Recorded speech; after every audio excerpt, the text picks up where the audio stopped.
বাংলাদেশের বিরুদ্ধে বিভিন্ন ধরনের ভুল এবং অপতথ্য ছড়ানো হচ্ছে বলে মন্তব্য করেছেন পররাষ্ট্র উপদেষ্টা তৌহিদ হোসেন। বিকেলে ফরেন সার্ভিস একাডেমিতে বাংলাদেশ ব্র্যান্ড ফোরাম আয়োজিত অনুষ্ঠানে এ মন্তব্য করেন তিনি।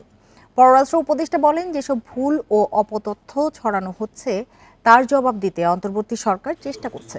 বলেন, জ্ঞান এবং প্রযুক্তিগত উৎকর্ষ সাধনে অনেক দূরে গিয়েছে বাংলাদেশ। সবার সাথে সহযোগিতার মনোভাব নিয়ে এগিয়ে যাবে ঢাকা। তরুণদের মেধার সঠিক ব্যবহার ও যুগোপযোগী প্রাতিষ্ঠানিক পরিবর্তন আনতে প্রতিজ্ঞাবদ্ধ অন্তর্বর্তী সরকার।